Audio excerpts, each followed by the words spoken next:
The soft whisper slipped from Lily's lips before she even realized she had spoken it, her small hand tightening around the sleeve of her dad's wool coat as they stepped out of the warm, cozy glow of their big black car and into the sharp, chilly December air outside their favorite Portland bakery, Sweet Treats Lane, which they visited every single Friday night just to pick out a special cupcake, a tradition they had shared ever since she came to live with him.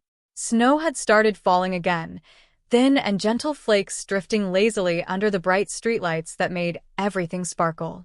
Her dad, Thomas, looked down at her, his kind eyes curious beneath his glasses. "What was that, sweet pea?" he asked gently. Lily tilted her head, her braids brushing against her soft pink scarf.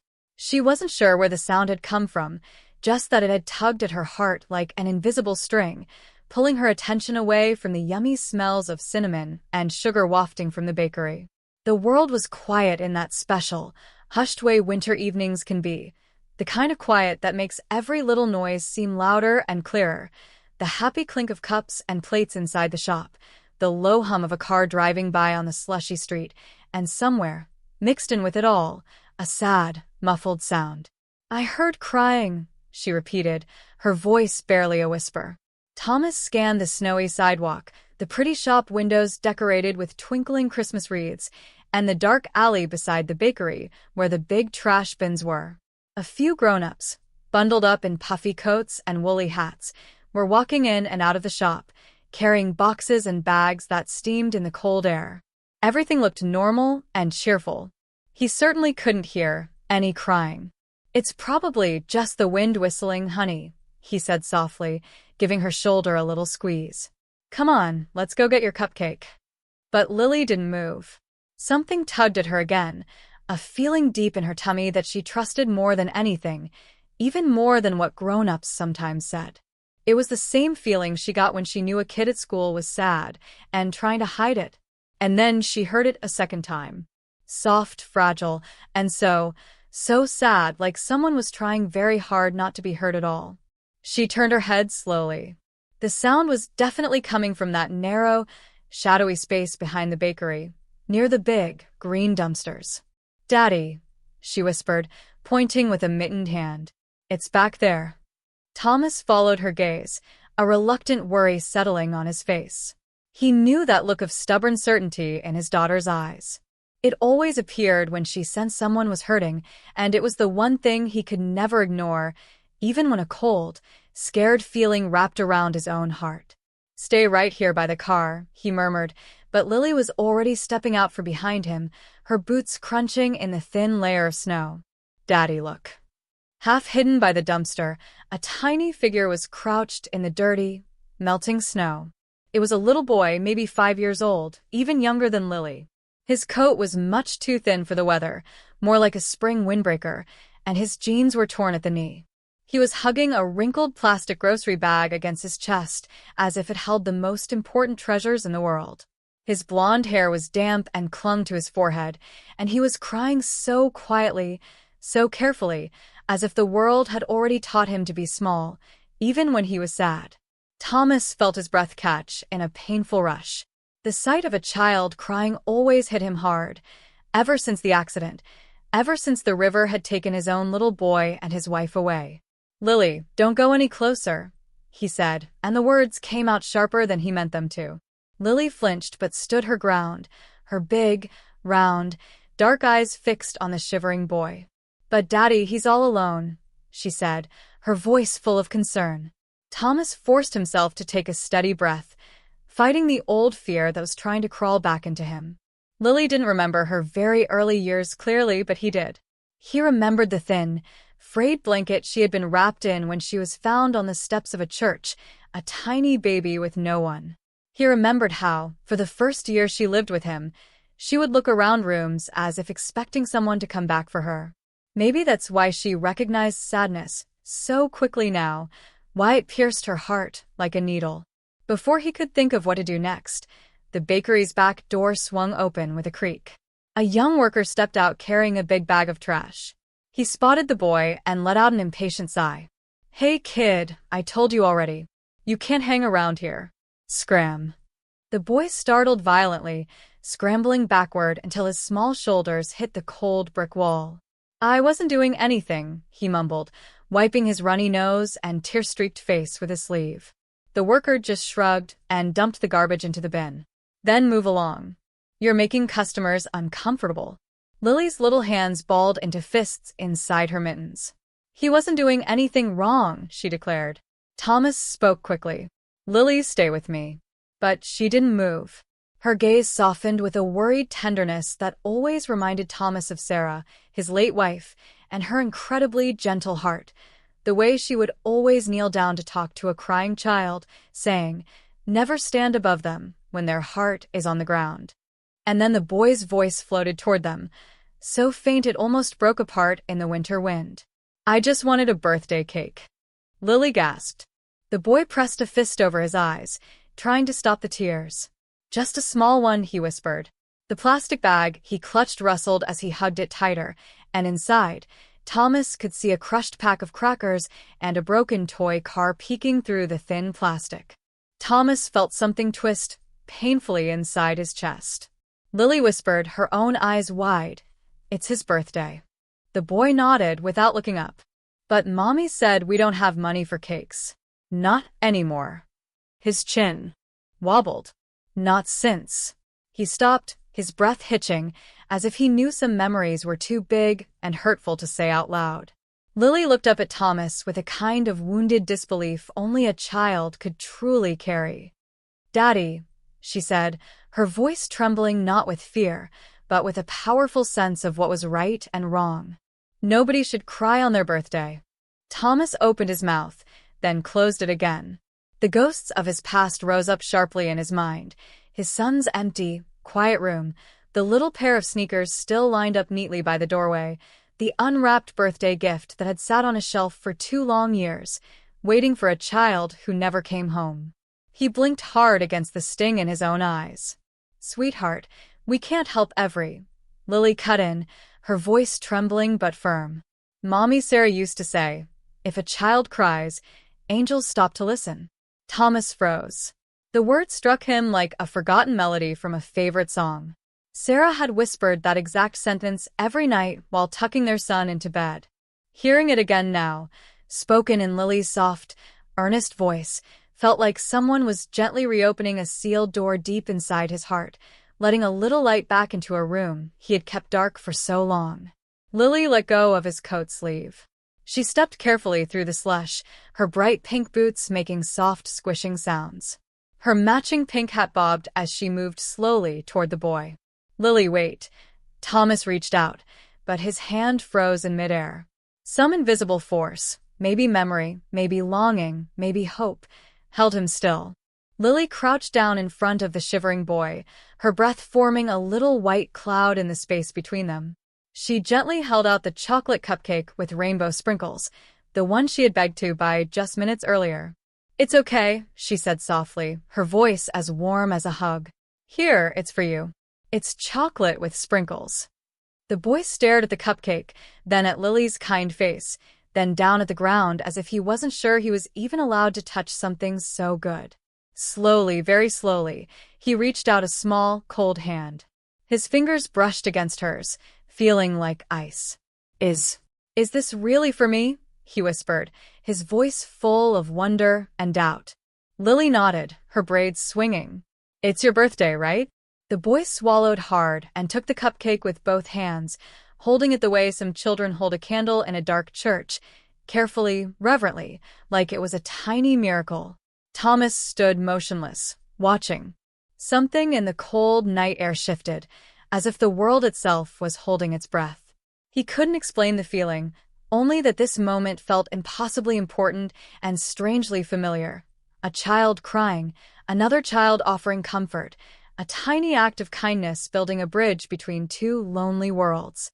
He didn't know, couldn't possibly know, that this small, trembling boy holding a cupcake like a treasure was the very child he had once carried in his arms, sung to sleep, and mourned for 2 endless years. He only felt the strange, aching tug of a destiny he didn't understand, pulling threads of their lives closer together. The cupcake sat in the little boy's hands like something too beautiful and fragile for the cold, hard world he lived in. Lily stayed crouched in front of him, breathing gently, watching his eyes flicker between a hope he hardly dared to feel and a disbelief born from too many disappointments. Snowflakes landed on his long eyelashes, melting into tiny droplets that mixed with the tears he kept trying to wipe away with the rough edge of a sleeve. Thomas took one slow step forward, unsure if he should step into the moment or let the children have it. His breath made little clouds in the frosty air. The wind picked up, brushing past his coat and carrying with it the faint, sweet scent of cinnamon from the bakery's still-open door. People came and went from the warm shop, laughing and talking, barely noticing the three quiet figures in the shadowy alley. "What's your name?" Lily asked softly, breaking the gentle silence. The boy hesitated. His lips parted, but no sound came out. He looked at the cupcake again, as if it might vanish like a dream if he said the wrong thing. "It's okay," Lily murmured, tilting her head with a friendly smile. "You can tell me. My name is Lily. And this," she pointed a mittened finger toward Thomas, "is my daddy." Thomas felt another twist in his heart. She said it with such simple innocence and certainty. For a moment, he almost forgot the biting cold, the late hour, and the busy world just beyond the alley. The boy's voice finally cracked through the quiet, so soft it was almost carried away by the wind. "Evan." Lily's face broke into a big, warm, open smile that made her cheeks dimple. "Hi, Evan." Thomas cleared his throat, finding his own voice. "How old are you today, buddy?" Evan clutched the cupcake a little tighter, as if for courage. 5. Lily brightened immediately. "You're only 1 year younger than me. I'm 6. The simple math of childhood bridged the space between them instantly, one offering kindness, the other receiving it like it was the first bit of warmth he'd felt in days. But Thomas's chest tightened painfully. 5. His son would have been 5. "Stop it," he ordered himself silently. Asterisk, not here. Not now. "Don't do this to yourself." Asterisk, Evan lifted the cupcake and took the tiniest, most careful bite Thomas had ever seen. It was the kind of bite a very hungry child takes when he isn't sure if he should eat fast or slow, when he isn't sure if someone might suddenly take the wonderful treat away. Lily's mitten brushed his hand gently. "Evan, where's your mom?" At the question, the boy froze. His thin shoulders rose up toward his ears, then dropped in a trembling motion. She's resting." "Resting where?" Thomas asked, keeping his voice as gentle as a blanket. Evan's mouth tightened into a thin line. He shook his head, looking down. "She gets tired. We stay warm under the bridge."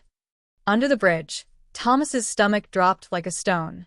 He'd driven past the city's big homeless encampment near the Burnside Bridge many times, seeing the sad clusters of tarps, sleeping bags, and small, smoky fires. It was the kind of place where a cruel winter night could steal the life from someone if they weren't careful, a place no little boy should ever have to call home. "Do you?" Thomas stopped himself. He didn't know which question to ask first. Asterisk, did you eat today? Are you really alone? Is your mom just sleeping? Or is something worse happening? Asterisk, but before he could speak, the bakery door opened again. The same young employee stepped out, rubbing his gloved hands together against the cold. His tone was as sharp as a snapped icicle. "Kid," I said. Thomas straightened to his full height, his voice suddenly firm with an authority that brooked no argument. "That's enough. Back off."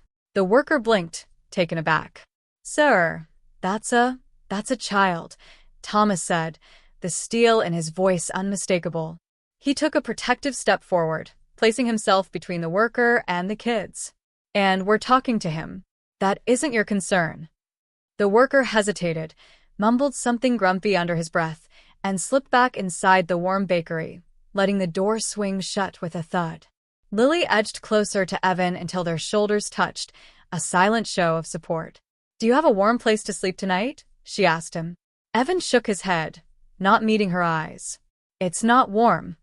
Thomas exhaled a long, slow breath that fogged the icy air. Something inside him, a part he'd spent 2 long years trying to bury, stirred awake like an old, aching wound. He crouched down in the slush, ignoring the cold that immediately seeped through the knees of his trousers.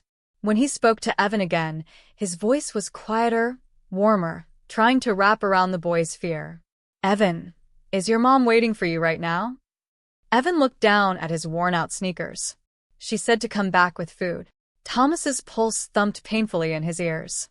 "Do you know her name?" Evan nodded. "Mommy." Lily couldn't help a tiny, nervous giggle before she caught herself. "I mean her real name, silly." Evan paused. A wave of confusion washed over his small, pale face, followed quickly by a flicker of fear. I don't know." Thomas's heart seemed to drop straight through the frozen ground beneath him. He doesn't know his own mother's name. He doesn't know his last name. He doesn't really know where she is right now. A cold dread, different from the winter chill, began to crawl up Thomas's spine. Something was very, very wrong. Lily, oblivious to the dark thoughts now swirling in Thomas's mind, touched Evan's thin arm gently. "We can help you find her." But Evan shook his head sharply, a sudden panic in his eyes. "No." The word burst out of him like a small explosion. His eyes went wide, even. People try to take kids. Mommy said they try to take us away." He scrambled backward, slipping on the icy pavement. The precious cupcake nearly tumbled from his hands. Lily gasped and reached for him, but he jerked away from her touch. "It's okay," she said quickly. "We're not taking you. I promise. Cross my heart." Thomas held up both hands, palms out, like he was calming a scared animal. "Evan, listen to me. No one is trying to take you anywhere. We just want to make sure you're safe, that's all." But the boy's breathing had already changed. Fast, shallow, panicked. Trauma lived right under his skin, a constant companion. Something in his short life had taught him to fear grown-ups, to fear being noticed. Thomas felt a wave of helplessness, caught between desperately wanting to do the right thing and being terrified of scaring this fragile child even more. He reached for the calmest tone he possessed. "Evan, can we just walk with you to your mom? Just walk, nothing else. We won't touch you, or anything." The boy shook his head violently, his blonde hair whipping across his forehead. "If I don't come back fast, Mommy gets scared." Lily took a small, careful step toward him. "Then can we go with you now? I want to meet your mommy." Evan's lip trembled violently. You want to?" Lily nodded with all the sincerity her 6-year-old heart could hold.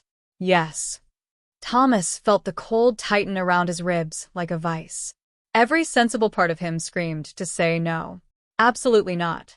They had no idea what they would find under that bridge, who they might meet, what terrible state Evan's mother might be in.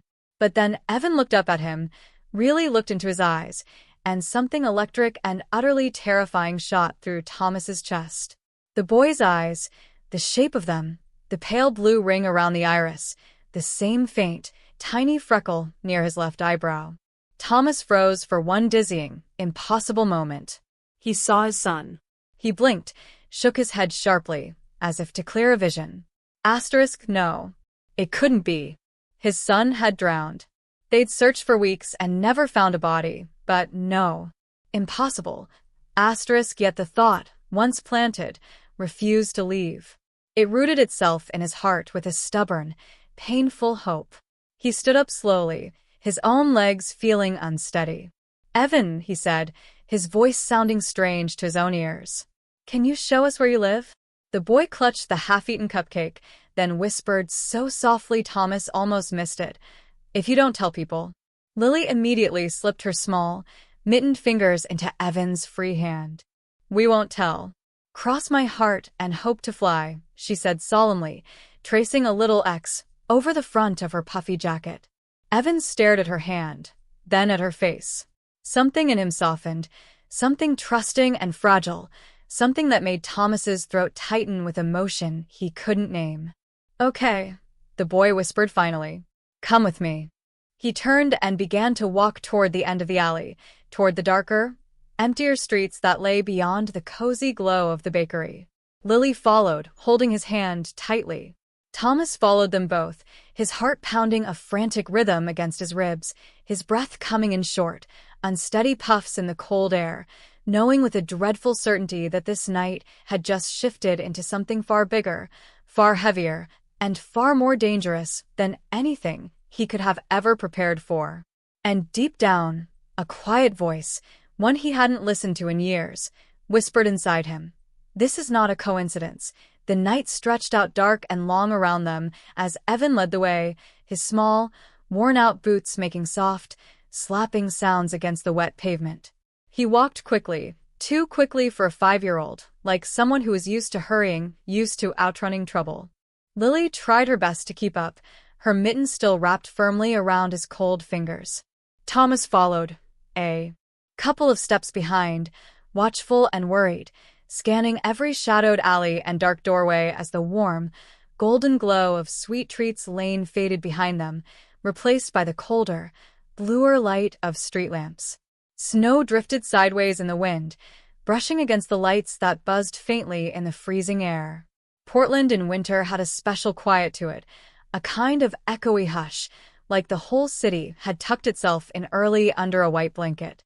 But tonight, that quiet felt heavier, as if the darkness itself was holding its breath, waiting to see what they would find. "Are we almost there?" Lily asked softly, her voice a tiny beacon in the growing dark. Evan nodded without looking back. Just past the big road. Thomas's stomach tightened into a hard knot. The big road had to mean the freeway overpass. And beneath it sprawled one of the city's largest homeless encampments, a place he'd only ever seen from the safe distance of his car window, a sad puzzle of tents and tarps he donated money to through charities, but had never, ever stepped foot near. Now he was following a shivering 5-year-old right into its cold, uncertain heart. A gust of wind swept down the street, lifting loose snow into pale, swirling ribbons. Thomas quickened his pace, closing the small distance between himself and the two children. "Evan," he said gently, trying to keep the worry out of his voice. "Is your mom okay?" Evan's step slowed for just a moment. "She gets tired." "Tired how?" The boy just shrugged, a small, hopeless movement. "Sometimes she sleeps a long time. Sometimes she forgets things." Lily frowned. "Forgets what?" Another shrug. "Like everything." Thomas felt those simple words slam into him with a quiet, terrible force. Forgetting everything. Sleeping too long. A child wandering alone for food. He had read about signs like this: hypothermia, malnutrition, trauma, in the reports from the charities he funded, reports he would skim in his warm, quiet office while sipping coffee. Now those same signs were walking in front of him in the heartbreaking shape of one small, brave boy. He wasn't prepared for the wave of guilt that rose in him, sharp and sour. They crossed a wider street where snowplows had pushed dirty slush up onto the sidewalks. Cars hissed by, their bright headlights flashing across Evan's thin coat, making him look even smaller and more vulnerable. Thomas instinctively reached out, placing a protective hand on Evan's narrow back as they carefully navigated the slippery crosswalk. The boy stiffened at first, surprised by the touch, but he didn't pull away. When they reached the far sidewalk, Lily said softly, "We're almost at the bridge, aren't we?" Evan nodded, his breath making little clouds. "Mommy's there. She doesn't like the noise, but it's the warmest spot." Warmest, under a cold, concrete bridge where the wind would find every crack. Warmest. The word was a tragedy in itself. "I'm scared she's going to be really tired tonight," Evan whispered, his voice so small it was almost eaten by the wind. Lily squeezed his hand tighter, her own little face set with determination. "It's okay. We're with you now." The three of them walked on, the neighborhood changing around them. The cute coffee shops and little boutiques gave way to older buildings with boards on some windows, shuttered storefronts, and the lonely rattle of a city bus engine in the distance. The closer they got to the overpass, the more the smell of the air changed, too. The faint, sweet scent of wood smoke from a barrel fire mixed with the damp, sad smells of wet cardboard, cold metal, gasoline, and something else sharper. Maybe it was desperation. Finally, the hulking shadow of the freeway overpass loomed ahead. Underneath, small fires glowed inside metal drums, casting dancing, eerie shadows. Tarps and blankets were hung from makeshift poles, creating sad little rooms. A couple of older men sat huddled near a shopping cart piled high with belongings. Someone coughed, a harsh, painful sound, from a dark corner. Another figure was just a motionless lump beneath a dirty sleeping bag. Every detail pulled Thomas further into a world he had only ever known from stories and news reports, a world that felt a million miles from his own quiet, safe house. Evan slowed, then pointed a trembling finger toward a cluster of tarps pressed tight against the cold, concrete wall. One small, blue tarp was sagging badly under the weight of melting snow. A frayed, thin blanket peeked out from its dark opening. Thomas's chest tightened painfully at the sight. This was a home? Mommy? Evan called out, his voice a fragile thread in the vast, cold space. No answer. He moved toward the tarp, a new fear in his steps. Lily followed without a moment's hesitation. Thomas hurried after them, a sharp, cold fear making his own breath come fast. Inside the sad shelter, a woman lay curled on her side on the bare ground, wrapped in a gray coat that was far too thin for the freezing temperature. Her hair was tangled and strewn across her pale face. Her hands were tucked tight against her chest, as if she was trying to protect the very last bit of warmth in her body. Mommy, Evan whispered, creeping closer, his voice wobbling. I brought food. Thomas knelt beside him. Let me check on her, okay? Evan's eyes flicked up to his, wide and frightened, but he gave a tiny, trusting nod. Thomas reached forward, his own hand shaking slightly, and gently brushed the woman's hair back from her face. His breath caught in his throat, stuck there. The world seemed to narrow, the sounds of the encampment fading away until there was only this moment, this face, this impossible, miraculous, heartbreaking recognition. It was Sarah. Older, so much thinner, pale as the snow from cold and hunger, but unmistakably Sarah. His wife. The woman whose hand he had held as the storm-tossed waves crashed over their small boat. The woman he'd been told had drowned. The woman he'd mourned and wept for every single day, for 2 aching years. The mother of his lost son. But here she was. Alive. Alive. The air seemed to punch out of his lungs. His hand shook as he touched her cold cheek. She didn't stir. Her eyelids barely fluttered. She was breathing, but so shallowly, so weakly. It was a struggle. Sarah, he whispered, the name a prayer and a sob all at once. Oh, dear God. Sarah. Lily looked up at him, startled and confused by the raw emotion on his face. Daddy? Do you know her? Thomas didn't answer. He couldn't. His throat was too tight, his heart was beating too fast and too loud. He shook her gently, his voice breaking. Sarah, it's me. It's Thomas. Her eyes open halfway, glassy and unfocused. She mumbled something, the words too soft and slurred to understand.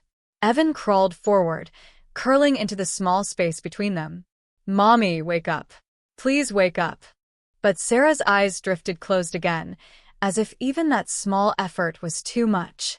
Daddy, Lily whispered, her own voice trembling now with a new kind of fear. Is she okay? Thomas forced himself into motion, the way he used to when a crisis hit at work. But this wasn't about business or money. This was his family. His life, returned from the grave. She needs help. Right now. He pulled out his phone with shaking, fumbling fingers and dialed 911. The dispatcher's calm voice answered immediately, but Thomas could barely keep his own voice steady as he choked out the words. A woman, severe hypothermia, unresponsive, with a young child. When he hung up, Lily pressed into his side, seeking comfort. Daddy, is that Evan's mommy? He looked at her, really looked at her, and saw the innocent, raw concern in her eyes. She didn't understand the earthquake that was happening, but she felt its tremors. Yes, he whispered, his voice rough. That's his mommy. Lily glanced from Evan, who was now clinging to Sarah's limp hand, to the woman, then back to Thomas. Do you know them? Thomas swallowed hard, the truth a lump in his throat. I think I do. In the distance, a siren wailed, growing louder, cutting through the cold night. Evan flinched at the sound but didn't let go of his mother's hand.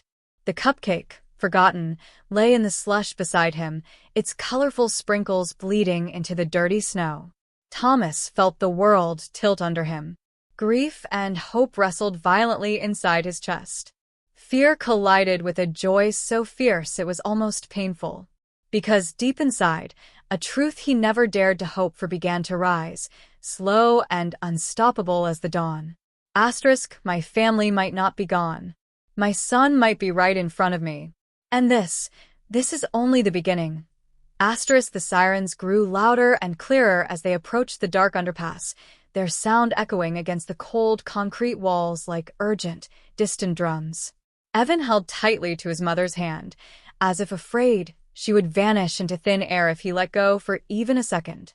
Lily stood beside him, her small mitten resting lightly on his shoulder, offering a comfort that was soft, instinctive, and full of a pure-hearted love only a child could give. Thomas moved with a purpose he hadn't felt in years, a fierce protectiveness burning through the shock. His breath was sharp puffs of white in the freezing air as he knelt again beside Sarah, carefully adjusting her thin coat, trying to block any draft sneaking under the sagging tarp. The cold bit into his own skin, but he barely noticed. His mind was a racing storm of memories, fears, and the sudden, fragile, terrifying hope that was threatening to break him wide open. "Daddy," Lily whispered, her voice trembling with the cold and the overwhelming sight. "Is she going to be okay?" "I don't know, sweetheart," Thomas answered honestly, his throat tight around the words. "But help is coming. They'll do everything they can for her." Lily nodded slowly, her eyes never leaving Sarah's still form. Evan leaned over his mother's chest, listening for each shallow breath like a tiny guardian watching over the faintest, flickering flame in a storm. The sirens were right outside now. A moment later, flashing red and white lights splashed across the gray concrete walls as an ambulance and a police car rolled to a careful stop near the entrance to the underpass.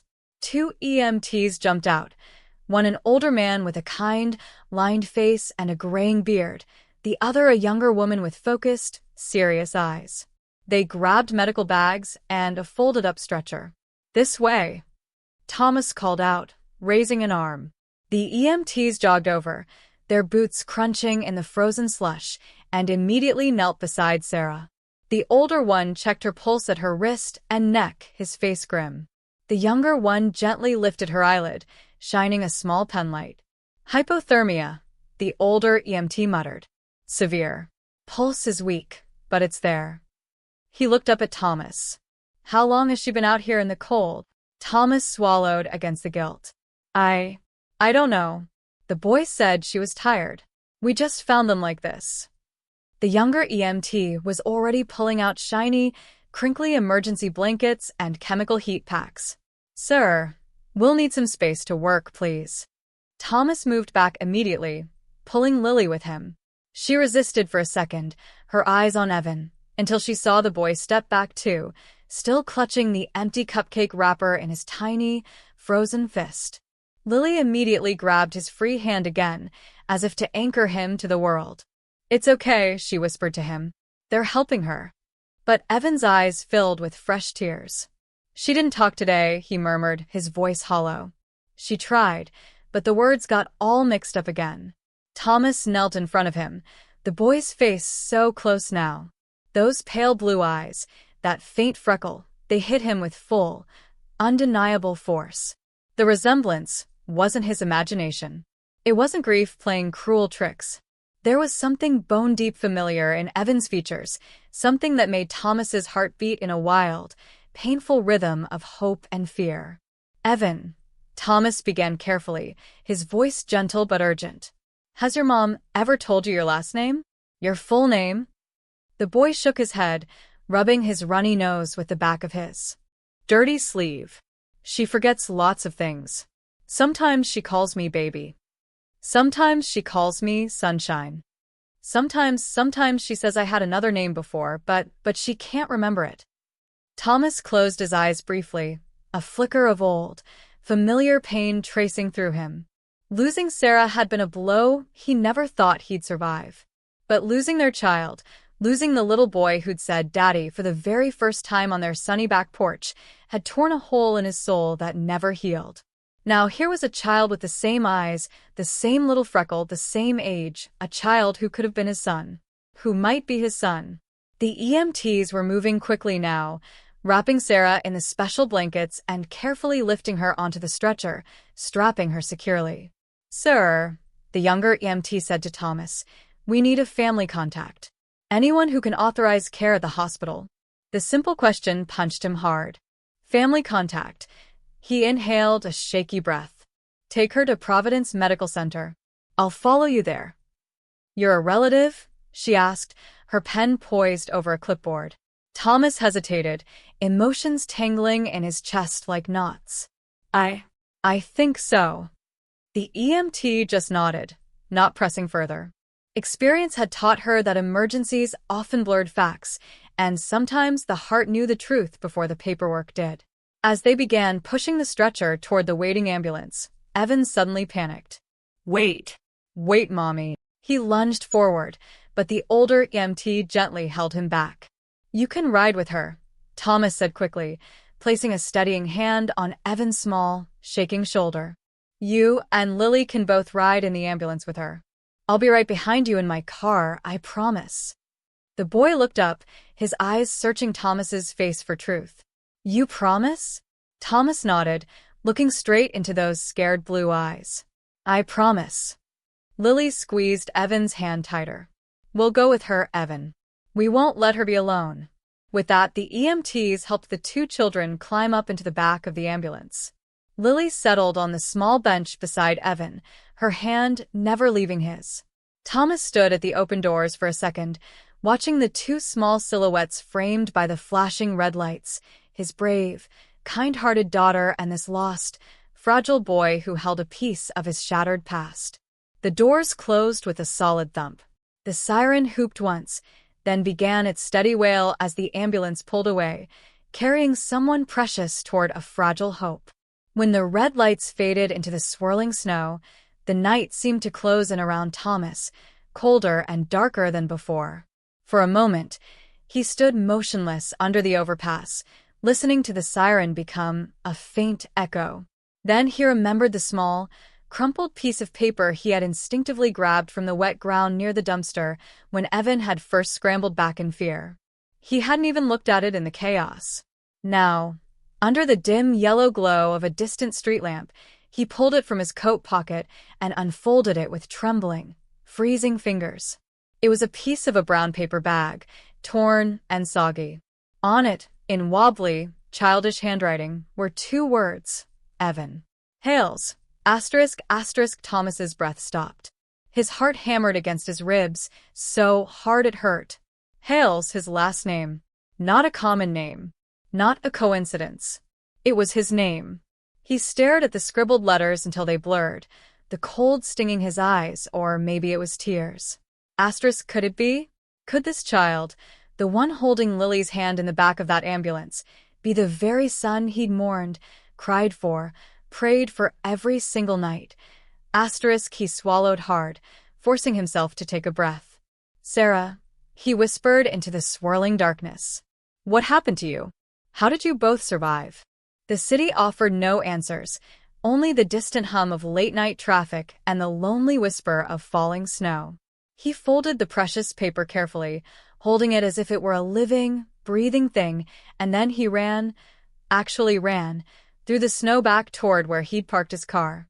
As he yanked the door open and slid into the driver's seat, another thought rose inside him, quiet, trembling, and terrifying in its sheer, blazing hope. If Evan is truly my son, then tonight is the night I get my family back. Snow began to fall harder, thick and fast, as Thomas pulled his big car onto the road, the windshield wipers swishing back and forth in steady, frantic arcs. The city lights blurred into streaks of amber and white against the dark night.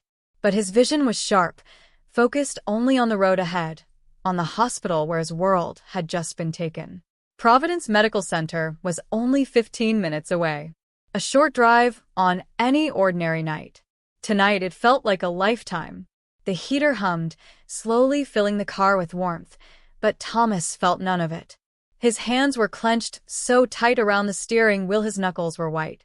The torn piece of paper with its childish scrawl, *Evan Hales, lay open on the passenger seat, a silent, screaming truth. He tried to steady his breathing, but his mind refused to slow down. Memories rushed in, uninvited and mercilessly vivid. A small, blue-eyed toddler running across their living room rug, giggling, his feet making soft slapping sounds. Sarah leaning over a crib, humming a lullaby, her hair falling like a curtain over her shoulder. A tiny, perfect hand gripping his finger with surprising strength. A giggle he thought he'd never hear again. And then the nightmare. The rented boat rocking violently, Sarah's screams swallowed by the roar of the storm, the sound of splintering wood, the shocking, breath-stealing cold of the Black River water swallowing everything. The officials had said the river's currents were strong, that bodies could be carried miles. They said sometimes remains never surfaced. They said a lot of things, but none of their answers had ever healed the raw, bleeding hole in his heart. Tonight, for the first time in 2 years, something inside him dared to lift its head. Something like hope, but a hope so heavy with fear it felt dangerous. Could he survive being wrong? But worse, could he survive being right? A red traffic light caught him off guard. He braked sharply, his chest tight with a painful impatience. Snowflakes tapped softly against the window as the crosswalk signal blinked for invisible pedestrians. On the corner, a man in a tattered coat pushed a shopping cart filled with black plastic bags, humming a tuneless song to himself. The streets looked almost peaceful, like the whole world was moving in slow motion, completely unaware that Thomas's entire universe had just been cracked open and put back together in a terrifying, wonderful new shape. When the light finally turned green, he pressed the accelerator, urging the car forward. He reached the hospital in 11 endless minutes. He parked so quickly and crookedly that an attendant in a bright vest rushed over, waving his arms. "Sir, you can't leave it there. You're blocking the lane. Ticket me. Tow it." "I don't care," Thomas said, already half out of the car. "Family emergency." The attendant stepped back instantly, his expression changing. Something in Thomas's voice, or maybe the wild, determined storm in his eyes, sent a clear message. This is not a man to argue with right now. Thomas pushed through the big, sliding glass doors of the emergency room entrance. The warm, stale blast of hospital air hit him first, a mix of disinfectant, old coffee, and tired people. Fluorescent lights buzzed overhead. Nurses in colorful scrubs moved between cluttered stations, pushing carts and speaking in low, urgent tones. At the main reception desk, a woman with kind eyes and silver-streaked hair looked up from her computer. "Good evening, sir. How can I help?" "My wife," Thomas interrupted, his voice rough. "She was brought in by ambulance just now. Hypothermia. And 2 children, a girl, Lily, and a boy named Evan." The nurse's fingers paused over her keyboard. Her expression shifted to one of professional sympathy. "Are you the one who reported the case from under the Burnside Bridge?" "Yes." She nodded, typing quickly. "They arrived about 8 minutes ago. She's being evaluated in ER room 4. The children are in the adjacent family waiting bay with a staff member." Thomas didn't wait for directions. "Thank you." He strode down the wide hallway, his footsteps echoing loudly on the shiny tile floor. He turned a corner, and there they were. Lily sat on a hard plastic chair, swinging her legs nervously, her pink hat still on, her eyes scanning the corridor like a little scout. Evan sat right beside her, wrapped in a thick hospital blanket that swallowed his small frame, his fingers clutching the edge of the seat, so hard his knuckles were white. A nurse was handing him a small cup of hot chocolate, but he just held it, staring blankly at the wall across from him, his shoulders slumped with an exhaustion no 5-year-old should ever know. When Lily spotted Thomas, she jumped up instantly. Daddy. She ran to him, flinging her arms around his waist and holding on tight. They're helping Evan's mommy. She's really, really cold, but they're doing everything, the nurse said. Thomas knelt, brushing a stray strand of hair from her forehead. You did so well, sweetheart. You were so brave. Her eyes were worried, but she managed a small, wobbly smile. Thomas then turned to Evan. The boy looked up slowly, as if bracing for more bad news, more scary changes. His blue eyes shimmered with unshed tears, filled with a sadness that was far too old for his young face. Thomas approached carefully, lowering himself to one knee, so he was at eye level. Hey, Evan. The boy swallowed hard. Mommy's not waking up. She will, Thomas said, with more certainty than he felt. The doctors here are the best. They're taking very good care of her. Evan's lower lip wobbled dangerously. I don't want her to go away. His voice cracked on the last word, so soft it was barely a whisper. Lily immediately took his free hand. She's not going away, Evan. She's right down that hall. Evan clung to her hand like she was the only solid, safe thing in a world that had always been shifting and scary. Thomas inhaled slowly. He wanted to scoop the boy into his arms, promise him the moon and the stars, promise him that everything would be perfect from now on. But he forced himself to move gently, carefully.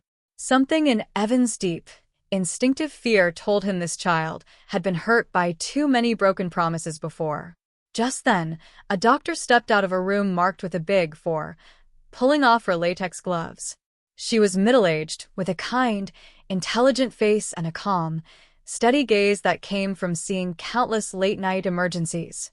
Thomas stood up quickly. Doctor. She glanced at her clipboard, then at him. Mr. Hales? His breath stopped in his chest. She knew his name, she continued. I'm Dr. Whitmore. We found some identification sewn into the lining of the woman's coat. A little plastic pouch. Her name is Sarah Hales. The name, asterisk his asterisk name, her name, hung in the air between them, real and solid and miraculous. Lily gasped softly. Evan just blinked, confused by the grown-up talk. Thomas gripped the back of a nearby chair to steady himself. Is she? She's alive, Dr. Whitmore said gently. But barely. Severe hypothermia, malnourishment, dehydration. And she appears to have suffered from prolonged stress and memory disorientation. Her mind has been protecting itself by shutting things out. Thomas let out a breath he didn't know he'd been holding. Dr. Whitmore's voice softened further. She said your name once, very faintly, while we were stabilizing her. Thomas. Thomas felt the world lurch again. Sarah had said his name. She remembered something. A piece of him, a fragment of the life they'd lost, was still there, buried under the trauma. She's not ready for visitors yet, the doctor continued. But she knows, on some level, that she's safe now. Evan tugged the blanket tighter around his thin shoulders. Can I see her? He whispered. Not yet, honey, Dr. Whitmore said kindly. But very soon, I promise. Evan nodded, wiping his eyes with the scratchy blanket. Lily leaned closer to him, whispering, See? She's going to be okay. We're all here. Thomas watched the two children, the way Lily instinctively anchored Evan, the way Evan leaned into her tiny strength, and an ache of love so fierce it was painful expanded in his chest. Family didn't always form the way people expected. Sometimes, it gathered itself together from broken pieces, from chance meetings in snowy alleyways, from shared hot chocolate in hospital waiting rooms. And then, suddenly, Evan spoke again, so quietly Thomas almost missed it. Do you think she remembered my daddy too? Thomas stared at him, the innocent question slicing through him like the icy wind outside. He didn't answer. He couldn't. Not yet. Because the truth was a trembling, fragile bird in his hands, and he wasn't sure if setting it free would heal this wounded boy or scare him into flying away forever.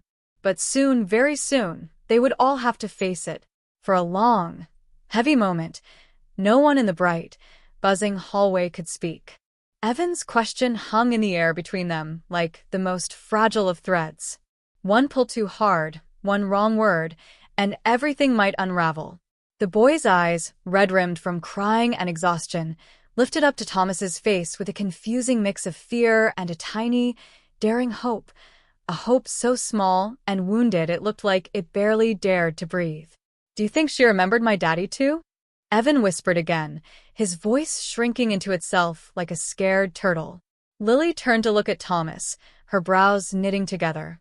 She sensed the shift in the air, the weight of the unspoken thing hovering over them, as children always do, but she didn't understand it yet. Thomas lowered himself slowly to one knee in front of Evan, his own breath catching painfully. He wanted to tell him the truth right then and there. He wanted to gather him in his arms and whisper, "I am your daddy," but it wasn't the moment. Not with Sarah still unconscious and fighting for her life. Not with the boy so fragile, clutching a hope he didn't even fully understand. So Thomas placed a hand gently on Evan's small, blanket-wrapped shoulder. "We'll find out together," he said softly, each word chosen with care.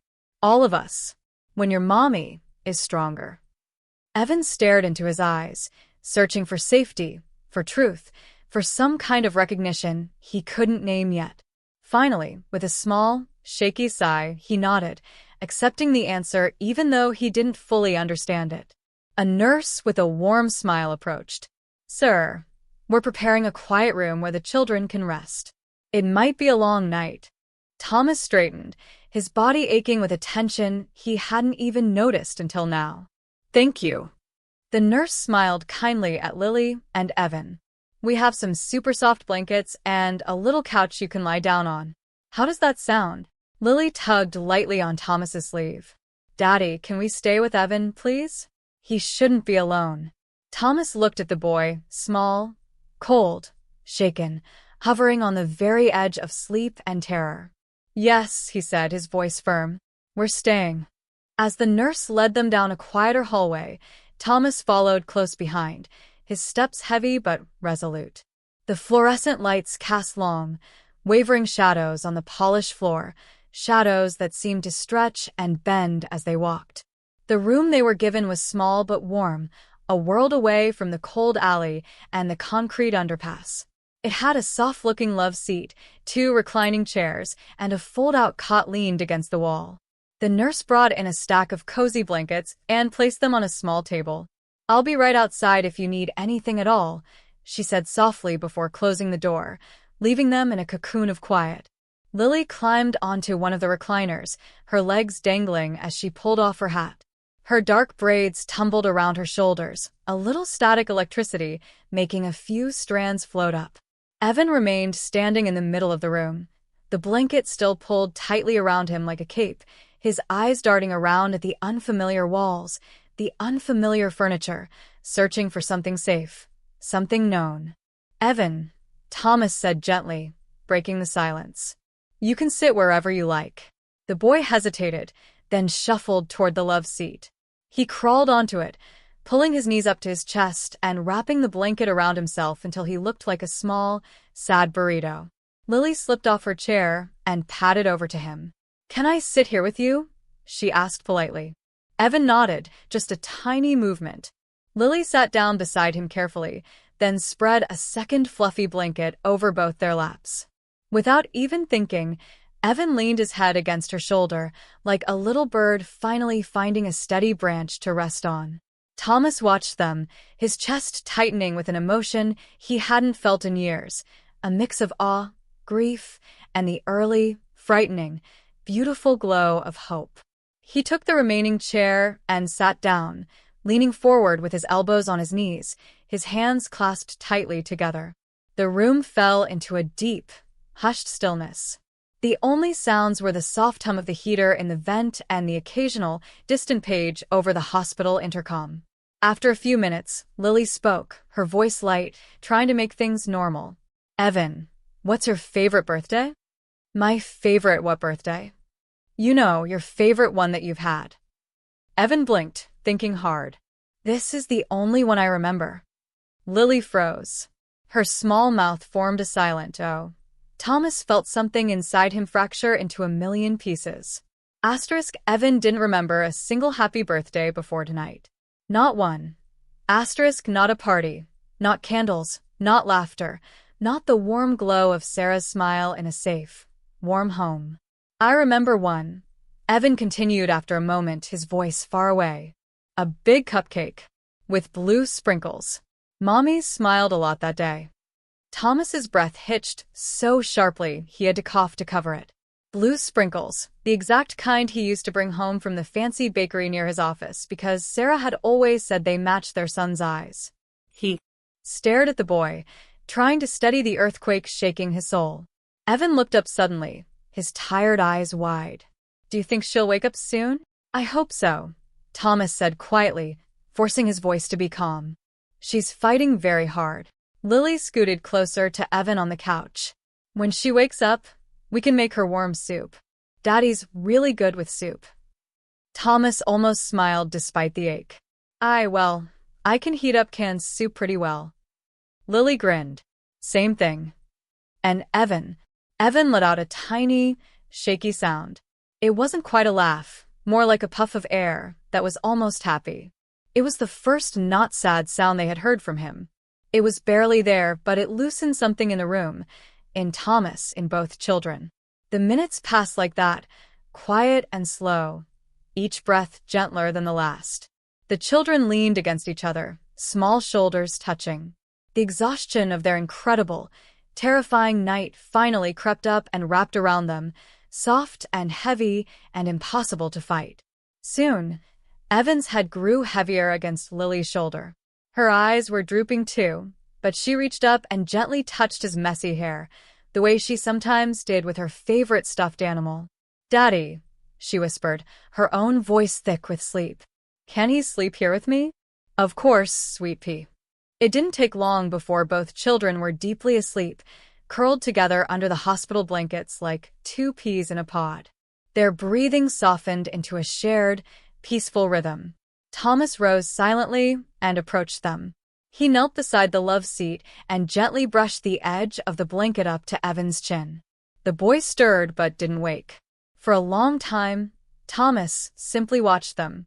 Watched the two children, one his daughter by the beautiful, lucky chance of adoption, the other, possibly his son by blood and a miracle, sleeping side by side with an innocence the world had tried so hard to steal from them. He reached out with trembling fingers, not to touch Evan, but to rest his hand lightly on the back of the love seat, close enough to feel connected, far enough not to startle. And he whispered something he hadn't said out loud in 2 years, a promise to the empty air that wasn't empty anymore. I'm here. I'm not leaving. A soft knock sounded at the door, barely a tap. Thomas rose and opened it a crack. A young nurse with gentle eyes stood there. Mr. Hales, Sarah is stable for now. She's still unconscious, but her vital signs are improving. The doctor thought you'd want to know. Thomas nodded, emotion pulling at his face. Thank you. She hesitated, then added, you can see her soon, maybe in an hour or so. When he returned to the sleeping children, he looked at them one more time, the weight of everything settling into his bones. Tomorrow, everything could change. Tomorrow, truths would have to come to light. Tomorrow, his life might shatter all over again or finally begin to mend. But for tonight he would keep watch. For tonight he would protect them. For tonight he would let hope, that fragile, fluttering bird, breathe again. Thomas didn't sleep. He stayed in the chair by the sleeping children, elbows braced on his knees, fingers laced together so tightly they turned white, as the hospital's quiet night unfolded around him. Nurses passed by the door with soft-soled shoes. Machines beeped faintly from other rooms. Somewhere far down the hall, a janitor's mop bucket squeaked as it was pushed along. But inside their small, dim room, everything was still except for the slow, even breaths of Lily and Evan. He watched them with a kind of fragile reverence, as if they were the most precious, breakable treasures in the world. 2 children, one with dark braids, one with tangled blonde hair, curled together beneath scratchy blue blankets, as if they had always belonged right beside each other. Evan's cheek rested against Lily's arm. Lily's tiny hand was draped loosely over the top edge of his blanket, protective even in the depths of sleep. They looked right together in a way that pierced Thomas so deeply he had to look away for a moment just to breathe. For 2 years, he had tortured himself imagining what his son might have been like at 5 years old. Taller, surely. Softer, maybe. Laughing, alive, loving trucks or dinosaurs or space. He'd wondered who he would have become, what games he would have loved, whether he would remember the smell of Sarah's chocolate chip cookies or the silly stories she made up during summer thunderstorms. Now here was a child, small, thin, bruised by a hard life, who carried eerie, beautiful echoes of those imagined memories in the very shape of his face, the color of his eyes. Could it truly be him? Thomas's mind whispered. Could fate be this cruel and this miraculous all at once? The minutes slipped into an hour, then 2. Eventually, exhaustion dragged Thomas into a half-sleep, his head dropping forward onto his chest. But even then, the slightest rustle or sigh from the children snapped him instantly awake, every sense on high alert. Near dawn, a soft rustle broke the deep silence. Evan stirred first. His eyes blinked open slowly, confusion swimming in them before the fear returned, quick as a reflex. He looked around the unfamiliar room with its pale walls and strange furniture, and his breathing quickened into little panicked puffs. Thomas was by his side in an instant, sitting on the edge of the love seat, his voice a gentle, low anchor. "You're safe, Evan. You're at the hospital. Lily's here. I'm here." Evan looked at him, really looked, and the panic in his eyes eased. Not completely, but enough. Lily blinked awake a moment later, rubbing her eyes with small fists. "Evan," she mumbled, still half in a dream. "I'm right here," he whispered back. Lily smiled, small and sleepy. "Good." Thomas felt a warmth spread through his chest, a pure moment of childhood tenderness, uncorrupted by the fear waiting outside their door. But reality rushed back in when Evan tugged the blanket closer and whispered the question that had been hanging over them all night. "Can I see Mommy?" Thomas nodded. "Let me check with the doctor. I'll be right back." He stepped into the hallway just as Dr. Whitmore was approaching. A paper cup of coffee in her hand, tired lines under her kind eyes. "Mr. Hales." Good timing. "How is she?" Thomas asked, the words tight in his throat. The doctor sighed softly, a sound that was both weary and hopeful. "Her body temperature is almost back to normal. She's still unconscious, but she's starting to show more responsiveness to light and touch. That's a very good sign." Thomas exhaled, the breath shaky. "Can I see her?" Can he see her? Yes. Briefly. But prepare yourself and prepare him. His heart thudded. For what? When someone has been living under extreme conditions for a long time, she said carefully, it takes a toll. You may not recognize her fully. Not at first. Thomas nodded, though his chest tightened at the thought. The doctor added, her voice dropping a little, there's more. Our examination showed old injuries, healed bruises, signs of memory fragmentation. If she survived the accident and then received little or no medical care, the trauma, it can distort reality. She might not remember you clearly. It's possible she doesn't remember large parts of her life at all. Thomas's throat constricted painfully. She said my name. And that's a wonderful start, Dr. Whitmore said gently. Hold on to that. She walked with him back to the quiet room. Lily and Evan were both standing now, blankets wrapped around their shoulders like little robes. Evan looked small and scared, like a single candle fighting a strong wind. Evan, Thomas said softly, kneeling to his level. You can see your mommy now, but we have to be very quiet and very gentle. She's still resting, okay?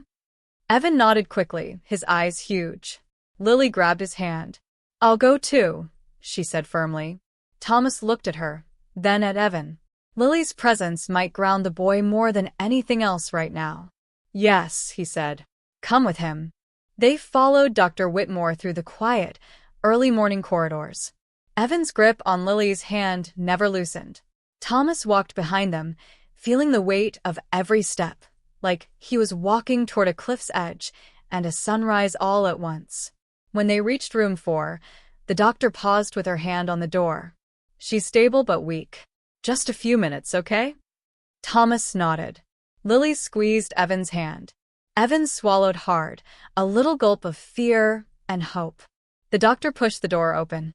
Soft, gray morning light filtered through the blinds, falling in stripes across the hospital bed where Sarah lay. Her face, though so much thinner and paler than he remembered, still held the familiar, beloved contours Thomas had memorized over a lifetime. Her hair, clean now, spilled across the white pillow in dark waves. Her lips were slightly parted as she breathed the steady, assisted breaths from the oxygen tube under her nose. Evan broke. A small, wounded whimper escaped him before he even meant it to. "Mommy." He rushed forward. Thomas moved with him, guiding him gently to the bedside so he wouldn't bump any of the machines. Sarah didn't wake, but her fingers twitched faintly when Evan, with infinite care, took her hand. Lily stood beside him, tears gathering in her own eyes, not from fear, but from a deep, pure empathy. Thomas watched them, watched how Evan leaned close, how his small shoulders shook with silent sobs, and in that moment, every last doubt inside him crumbled to dust. He saw the truth in the boy's face, the shape of his eyes, the way his lower lip trembled, exactly the way Thomas's own used to when he was a little boy and trying not to cry. This wasn't coincidence. This wasn't chance. This was blood. This was history fighting its way back into the light. Evan pressed his wet cheek against his mother's arm. "I'm right here, Mommy. I'm here." Thomas's voice broke as he finally said the words aloud, barely a whisper, but they filled the quiet room. "He's my son." Lily turned, her eyes wide with dawning understanding. "Evan is your little boy?" Thomas could only nod, unable to speak around the lump of joy and grief in his throat. Lily looked between the two of them. Evan crying softly against his mother, Sarah breathing in shallow, steady rhythms, and she stepped forward, wrapping her arms gently around both of them in a clumsy, heartfelt hug. "It's okay," she whispered, her own voice thick. "We're all together now." Thomas covered his mouth with a shaking hand. The moment hit him like a physical wave. Grief, hope, disbelief, love, all of it rising, crashing, merging into something too big for words. His family wasn't gone. Not completely. Not forever. And for the first time in 2 endless years, he felt the faint, trembling spark of something he thought he'd buried forever. A beginning. For several long seconds, Thomas couldn't move. The truth, raw, undeniable, magnificent, felt too large to hold inside his body. It pulsed through him like a second heartbeat, shaking his bones, flooding his chest with a warmth that almost hurt. He had spent 2 years burying memories, pressing them down beneath a grief as thick as winter ice. And now, those memories were living, breathing, crying right in front of him. His son, his wife, alive. Lily looked up at him with a dawning comprehension, her small brows lifting as the weight of what she'd just witnessed settled into her young mind. She didn't fully understand all the grown-up complications, but she understood the heart of it. "Daddy," she whispered, her eyes shining. "You found him." Thomas's throat tightened unbearably. He knelt between the 2 children, pulling Lily close with one arm and reaching out to steady a trembling Evan with the other. Evan was shaking against Sarah's side, his small hand clinging to hers as though he feared letting go would make her vanish like a ghost again. "I never stopped looking," Thomas whispered, though the words were mostly to himself, a promise to the past. He brushed a strand of hair from Sarah's forehead. She didn't stir, but her breathing seemed to deepen, to grow steadier, as if on some deep, unreachable level, she sensed the presence of the family she'd lost. A soft knock sounded at the door. A nurse cracked it open, her voice a gentle intrusion. "Mr. Hales, Dr. Whitmore asked to speak with you when you have a moment."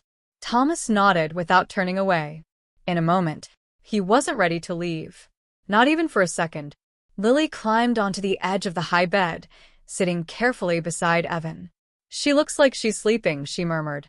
She is, Thomas said softly. Will she wake up soon? Thomas wished with all his being that he could promise that. We hope so. Her body is fighting hard to get better.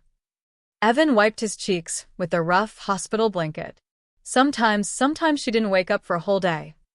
Lily scooted closer, wrapping her arm around his shoulders with the quiet confidence of someone determined to fix the unfixable. You're not by yourself anymore. He leaned into her, exhausted and trusting. Thomas watched them, his vision blurring with grateful tears. There was a strange, painful beauty in what he saw, a little girl he'd chosen to love comforting a little boy who didn't yet know the incredible truth of who he was, who they were to each other. And yet, Thomas could sense the storm gathering at the edges of this fragile calm. There would be questions from police, from doctors, from people called social workers. There were unseen dangers, memories buried in Sarah's injured mind that might carry both terrible pain and vital answers. But now wasn't the time for any of that. Now was the moment to breathe, to hold this impossible stillness like something sacred. After a few minutes, Lily tugged gently on Thomas's sleeve. Daddy, you should go talk to the doctor. We'll stay right here. Thomas hesitated, but she was right. He kissed the top of her head. I'll be right outside the door. Lily nodded and held Evan's hand again, lifting their joined hands onto Sarah's blanket like a quiet promise that they were all connected now, that none of them would ever be left alone in the cold again. Thomas stepped out quietly, closing the door behind him with a soft click. Dr. Whitmore was waiting by the nurse's station, flipping through a chart. When she saw him, her expression softened with the kind of empathy doctors earn after decades of watching families break and mend under the bright, unforgiving hospital lights. Mr. Hales, she began, I know this is an overwhelming night, but there are things we need to discuss. Thomas nodded, steeling himself. I'm listening. She led him to a more private alcove near a humming vending machine. A wall heater kept the corner warm, but the air felt charged with seriousness. Dr. Whitmore spoke with the calm, measured tone of someone walking a patient through hard truths. First, she said, I want you to understand that Sarah's condition is stable but fragile. Physically, she's malnourished and suffering from long-term exposure. Mentally, we're seeing clear signs of memory fragmentation, pockets of missing time, confusion, possibly trauma-induced amnesia. Thomas inhaled deeply, bracing himself. Can it be reversed? Can she remember? It depends, the doctor said gently. Sometimes memories return slowly, in bits and pieces. Sometimes they come back in a sudden rush when triggered by a familiar smell or sound. Sometimes, she paused, choosing her words with care. Sometimes they never return at all. The brain protects itself in the ways it knows how. Thomas looked down at his hands, one curled into a fist at his side. What matters is she's alive. Yes, Dr. Whitmore said softly. And that is extraordinary. She handed him a small, plain folder. You should also be aware there are signs Sarah may not have received any medical care after the accident. Injuries that healed on their own, poorly. Scars that were never evaluated or treated. Thomas felt a flicker of white-hot anger ignite inside him. Someone should have found her. Someone should have brought her home. Someone should have contacted him the moment she, or a woman matching her description, entered any hospital, anywhere. How could she have fallen through the cracks like this? How did she survive all this time, alone and scared with a small child? We don't know the full story yet, the doctor said, as if reading his thoughts. But there will be questions, official ones. The police will likely want to reopen the missing persons case. Thomas stiffened. Of course. And the boy, she added gently. We'll need testing for definitive identification. There will be protocols about guardianship until everything is sorted out legally. Thomas's heart hammered against his ribs. There's no confusion. He's my son. Dr. Whitmore's gaze was compassionate, but professional. I believe you. But for the records, for the law, you'll need to prepare for a formal process. For now, though, he is safe. That's what matters most. Thomas swallowed hard, lifting his eyes to meet hers. Thank you. For everything. She touched his arm briefly, a gesture of professional compassion, before turning to walk back down the hall. Alone, Thomas leaned against the warm wall and let everything wash over him. The hospital's steady hum, distant voices, the quiet beep of machines, the smell of antiseptic. But beneath it all, one truth pulsed, steady and strong as a heartbeat. Asterisk, my family is alive. All three of them are under this roof. Dear God, I almost lost everything. Asterisk, he closed his eyes, whispering into the still, heated air. I won't fail them again. Not ever. When he returned to room 4, he stopped short in the doorway. Lily had climbed up and was now sitting right beside Evan on the bed, both of them propped against a pile of pillows. Evan's head lay on her shoulder, and Lily, in the soft innocence of the early morning, was stroking his hair gently, humming a tuneless, soothing lullaby so low it was almost just a breath. Sarah's hand, pale and fragile-looking, rested on top of the blanket. Evan had placed his small hand over hers, and Lily had covered both of theirs with her own.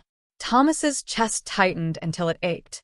This simple, quiet scene felt like a miracle he had no right to witness, a gift he could never deserve. He stood there for a long, reverent moment, then crossed the room and whispered, I'm here.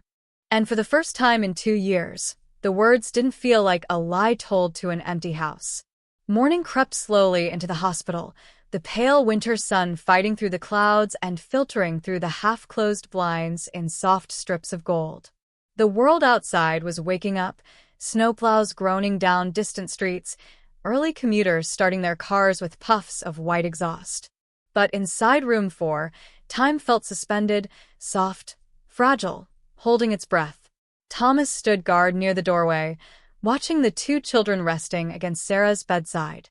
Lily had drifted back into a light sleep, her small head leaning gently against Evan's.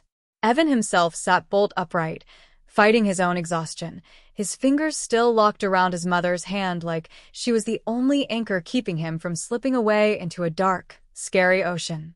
Thomas's gaze moved between them, memorizing details he was almost afraid to acknowledge, for fear they might disappear. How Evan's hair curled slightly behind his ears, just like his own had at that age. How his small shoulders hunched inward when he was nervous, the way Sarah's always did when she was cold. How the faint, tiny, of a freckle just below his left eye matched the one his son had been born with. He swallowed hard. Asterisk, too many matches. Too many signs. Too much truth in one small, shivering boy. Asterisk, a knock at the door. This one firmer, carrying a quiet authority, snapped him from his thoughts. A hospital security officer, a tall man in his 50s with graying hair at his temples and a calm, experienced demeanor, stepped inside. Mr. Hales? Thomas straightened. Yes. I'm Officer Mallory. The ER staff reported a recovered missing persons case. We've been asked to reopen the original file involving your wife and son. His tone wasn't unkind, but it was firm, official, leaving no room for argument. Thomas nodded slowly, bracing himself. I understand. Officer Mallory glanced at the sleeping children, then at Sarah's still form. His expression softened a fraction. I won't disturb them. But we'll need to gather information, where you found them, their condition, the timeline. And later, when Mrs. Hales wakes, we'll need to speak with her. Of course, Thomas said. The officer's gaze returned to Thomas, lingering for a moment, as if weighing something unspoken. I heard what you did last night, bringing them in, staying with them. That boy, he's lucky you found him. Thomas exhaled, the truth of it hitting him anew. I'm the lucky one. Officer Mallory studied him for another second, then nodded, a gesture of respect. I'll return in an hour or so. Give the kids some time. When the officer left, the room settled back into a quiet that felt thick and heavy, humming with all the unspoken things hanging in the air. Thomas approached the bed, pulling a chair close to Sarah. Her face looked calmer now, warmed by the hospital blankets and the gentle morning light. Her breathing was deeper, more even. Her eyelashes fluttered faintly at times, like her mind was hovering near the edge of consciousness, dreaming or remembering. He brushed his fingers along the back of her hand, so lightly, terrified of startling her, terrified of breaking this fragile moment. "You made it," he whispered, his voice cracking. "Dear God, Sarah, you survived." Her hand twitched, almost a curl, a ghost of familiarity. Thomas sniffed and wiped hastily at his eyes, surprised by the tears he hadn't felt coming. Behind him, Lily stirred.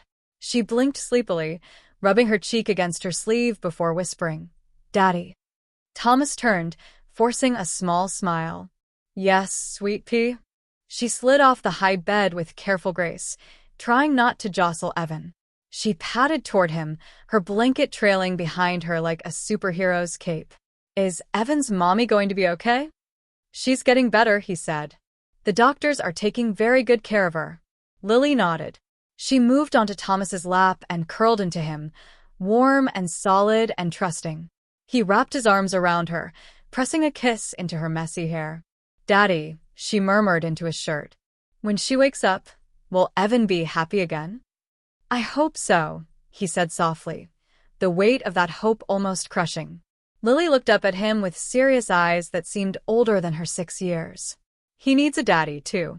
The words hit Thomas like a soft, gentle blow to the heart. "I know," he whispered, and Lily rested her head back against his chest, her voice muffled but clear. "Maybe he already has one." Thomas's breath caught. "What do you mean?" Lily shifted slightly, thinking, "He looks like you." Thomas froze completely. Children didn't make such observations lightly. And Lily, his wise, empathetic Lily, saw things adults often missed in their rush and worry. "Sweetheart," he said slowly, his heart pounding. "Why do you say that?" Lily lifted one small finger, pointing toward Evan, who still slept leaning against Sarah's arm. "His eyes are the same color as yours. And he scrunches his nose like you do when you're thinking hard. And—" She hesitated, choosing her words with a care that reminded him so much of Sarah, "and your heart looked different when you saw him. Like it remembered him." Thomas stared at her, stunned into silence by the simple, profound truth carved from a child's pure intuition. Before he could form a response, a tiny voice drifted from the bed. "Lily." Evan had awakened, blinking, confused by the unfamiliar morning light. His hand tightened around his mother's. Lily slipped from Thomas's lap and hurried to him. "I'm right here." Evan's lower lip trembled. "She didn't wake up." "She will," Lily said with a confidence that brooked no argument, climbing back onto the bed beside him. "You're not alone now. Daddy says she's getting better every minute." Evan swallowed hard. "Daddy." Lily froze, her eyes going wide as she realized her mistake. She glanced quickly, worriedly, at Thomas. His heart twisted into a painful knot. He stepped forward, kneeling beside the bed so he could look Evan directly in those familiar blue eyes. "Evan," he said softly, his voice thick. "You can call me Thomas or Mr. Hales. Whatever feels right to you, okay?" The boy stared into his face, searching for something, truth, safety, a recognition he didn't yet understand but desperately felt. Do you know my daddy?" he whispered. Thomas inhaled slowly. The question was a blade, sharp and clean, slicing through him. This was not the moment to tell him. This child's heart was hanging by the thinnest of threads. The truth had to come gently, slowly, wrapped in safety and love, when he was ready. "For now," Thomas said carefully, each word a promise, "what matters is that you're safe, and we're going to find all the answers together. Your mom, too. None of us are leaving you." Evan nodded, a slow, trusting movement. He trusted him without fully knowing why, a trust that felt like both the greatest blessing and the sharpest responsibility Thomas had ever known. A nurse entered the room softly, her smile kind. "Mr. Hales, Sarah is showing more signs of waking. You should be here when she does." Thomas's heart leapt into his throat. Lily squeezed his hand. "Daddy, go to her." Evan whispered, small and trembling. "Can I come?" Thomas reached out his hand to him. Open, steady, patient. "Yes." "Both of you." Evan slipped his thin, cold fingers into Thomas's warm palm. Lily gripped his other hand.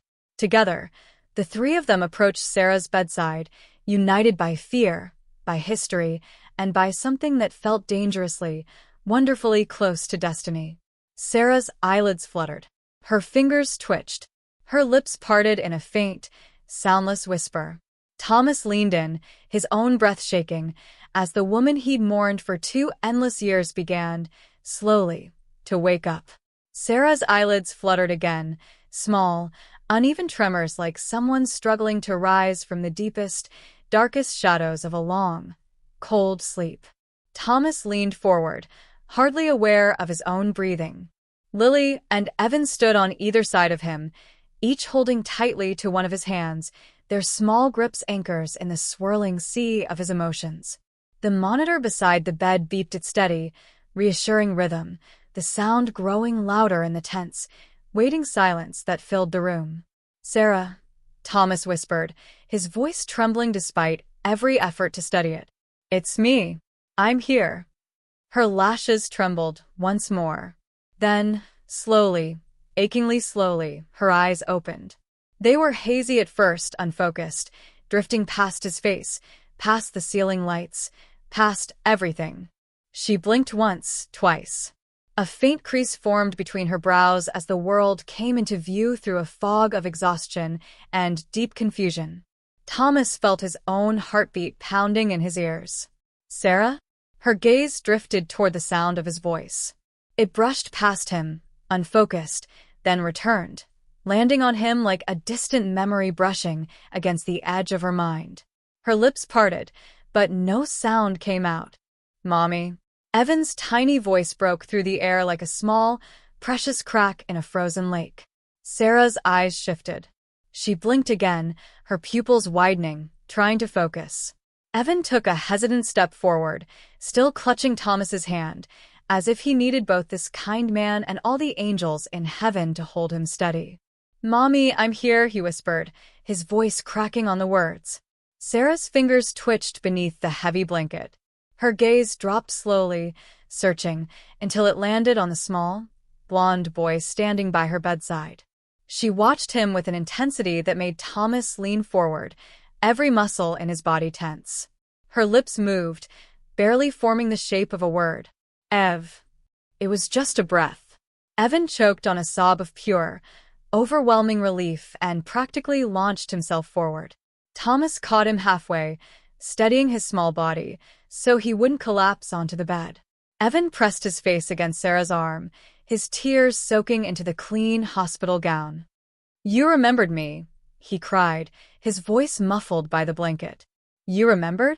Sarah lifted her hand, trembling, weak, frail as a winter leaf, and placed her fingers on his hair. Her touch was so light it was barely there, her hand shaking with the effort. But the tenderness in the gesture was unmistakable, a mother's instinct surviving even the worst storms. "My baby," she whispered, her voice thin and raspy, like ice cracking over a pond. Lily wiped her own eyes quietly beside Thomas, her small fingers tightening around his. "She knows him," she whispered, awed. Thomas could only nod, unable to speak around the lump of joy in his throat. Sarah's gaze drifted slowly upward, toward the tall figure standing beside her son. Her eyes searched his face, moving over his features with careful, hesitant confusion. There was something there, something flickering underneath the exhaustion and the fog, like a fragment of a beautiful dream she couldn't quite grasp. Thomas swallowed, his chest so tight he could barely breathe. "Sarah, it's me. It's Thomas." She blinked, that crease between her brows deepening. Her lips parted again, the breath she drew in shaky and shallow. Though, she closed her eyes for a moment, as if the simple effort of remembering pained her terribly. Then they opened again. Clearer this time. Sharper. "Thomas." He felt the world tilt. For a moment, he didn't trust himself to respond, afraid the sound would break the spell. "Yes," he finally breathed, tears spilling over onto his cheeks. "Yes, Sarah. I'm here." Her face softened, then tightened as if 1,000 thoughts, 1,000 memories, were trying to rush forward all at once, but were colliding with the damaged pathways of her mind.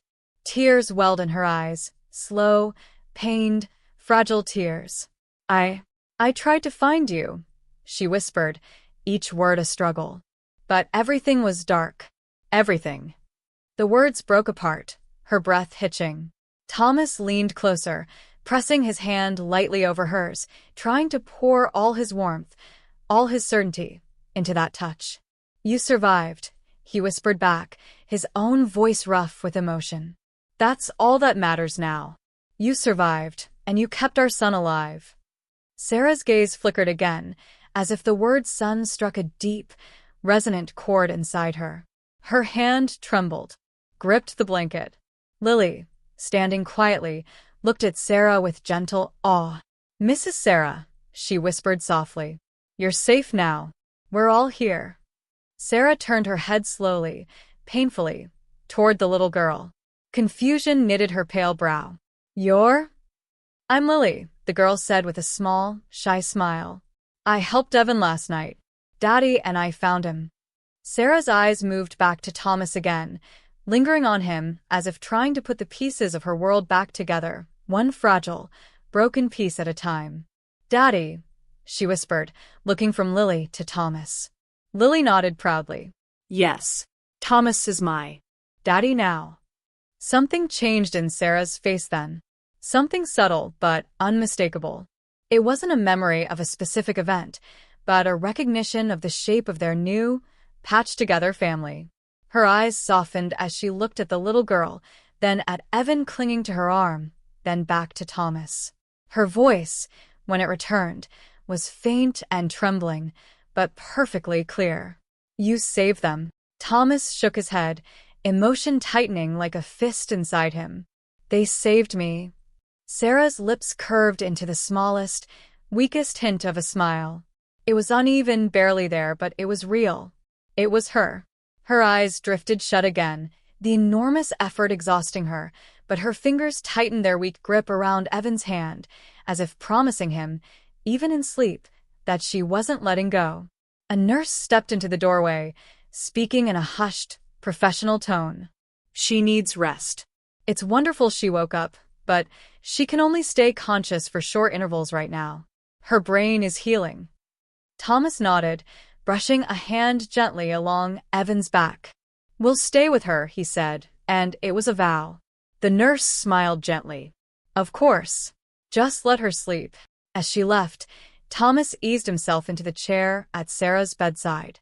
Lily climbed up onto the foot of the bed, curling her legs beneath her like a small, watchful guardian.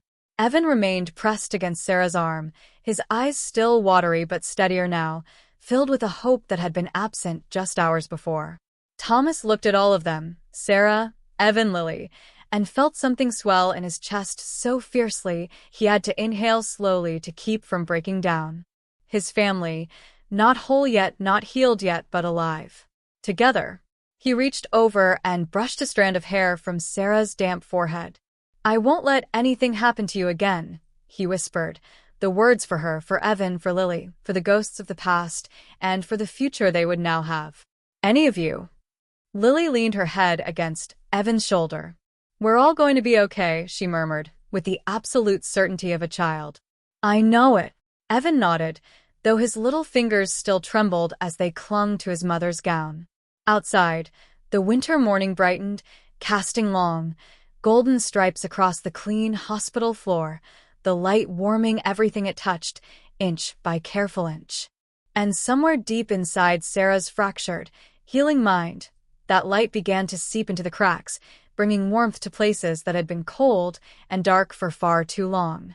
The golden morning light had climbed higher along the pale green hospital walls by the time Sarah slipped back into a deep, healing sleep. Evan had finally relaxed enough to rest, too, his small body curled protectively against her side like a weary cub tucked against its mother. Lily sat near the foot of the bed, humming quietly, a soft, made-up melody that wove calmness into the air.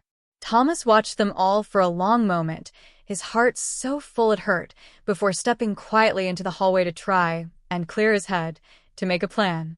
His chest felt heavy, not with dread anymore, but with the immense weight of responsibility. Hope, he was discovering, brought its own kind of weight. Questions, choices, 1,000 confusing next steps.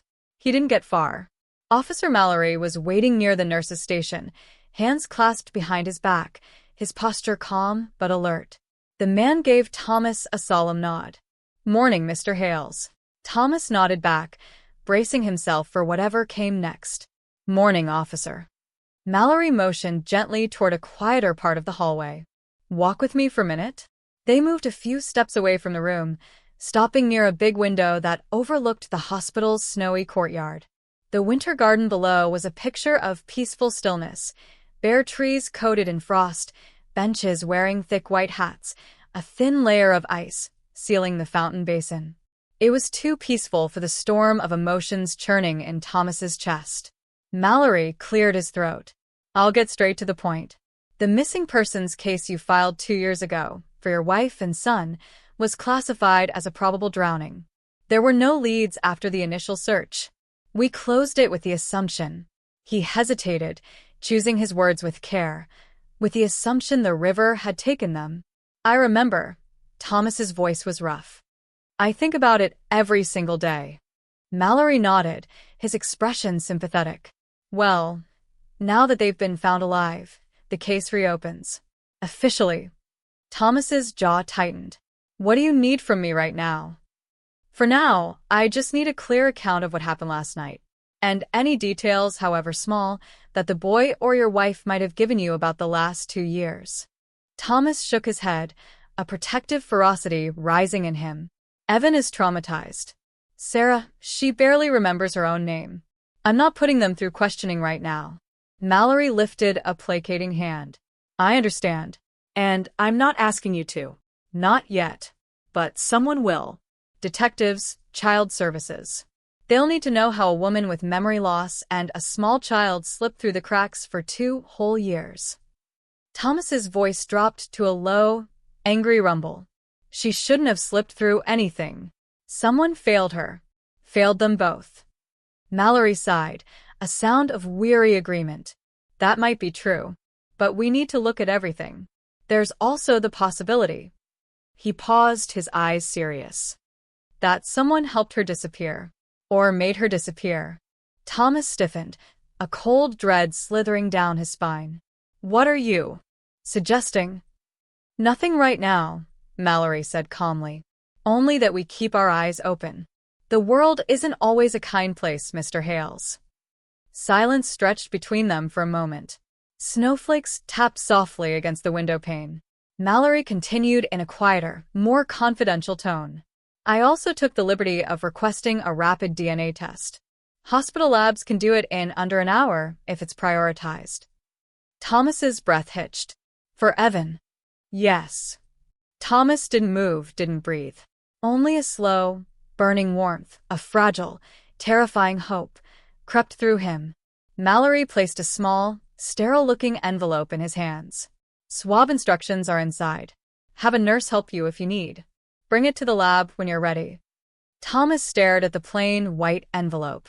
It weighed nothing, and yet it felt heavier than anything he'd ever held. "Thank you," he whispered. Mallory gave another respectful nod, then walked away, his footsteps echoing softly down the linoleum hallway.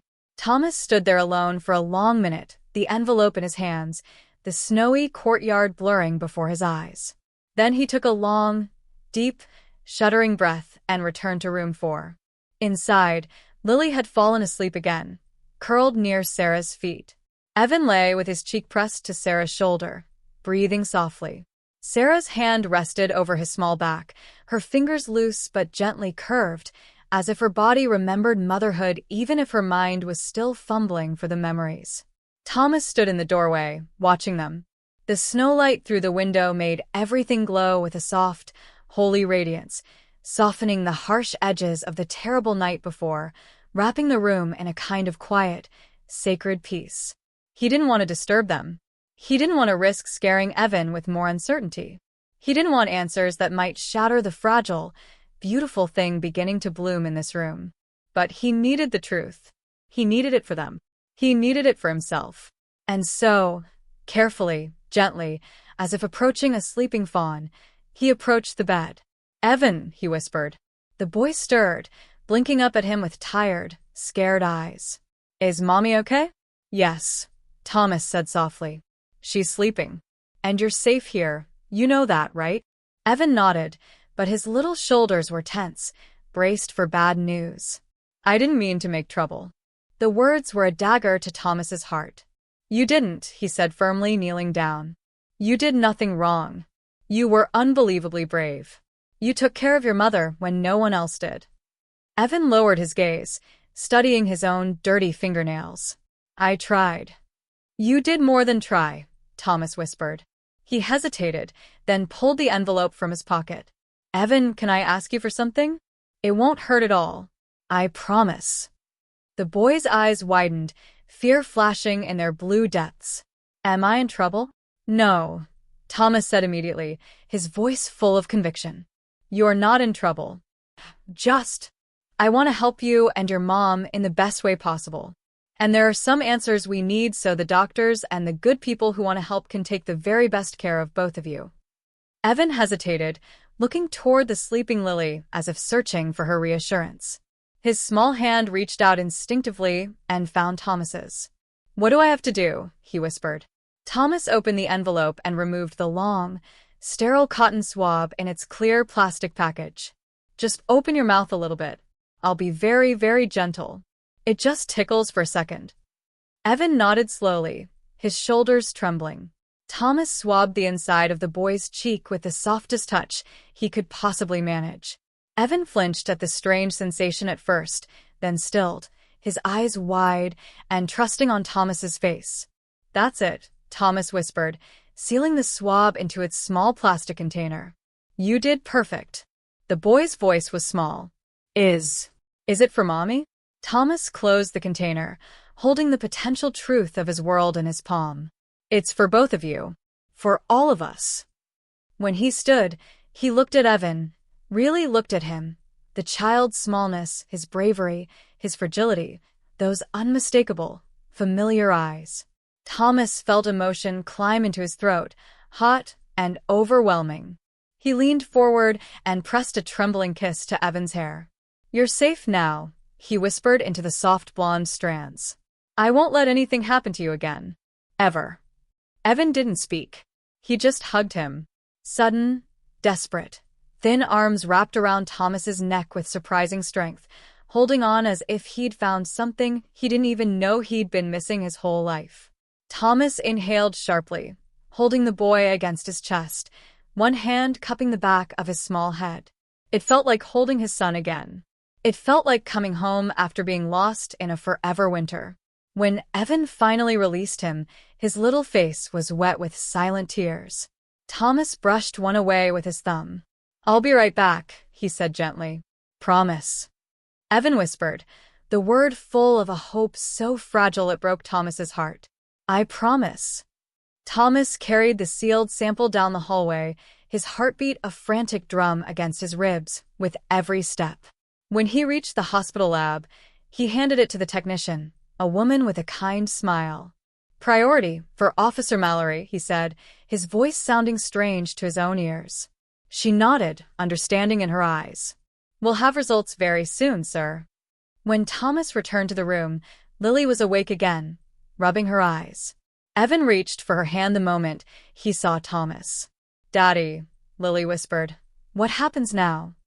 Thomas looked at her, then at Evan, then at Sarah, sleeping peacefully. He walked closer, placing a steadying hand on each child's small back. "Now," he whispered, his voice a mix of fear and a fierce, blazing hope. "We wait." The hours that followed moved with a slow, taut rhythm, each minute wrapped in its own kind of breathless, silent tension. The hospital shifted from the deep quiet of very early morning into the steady, busy hum of full daytime. Nurses changed shifts with whispered reports. Food carts rattled down the halls. Doctors murmured orders as they walked. Somewhere, far off, a child in another ward laughed. But inside room 4, the world remained suspended, fragile, waiting. Thomas sat in the chair nearest Sarah's bed, elbows on his knees, his eyes flicking every few seconds toward the door, then back to her face. Lily sat beside him, absent-mindedly tracing circles on the armrest with her finger. Evan stayed glued to his mother's side, watching her chest rise and fall, terrified that the next breath might not come. None of them said much.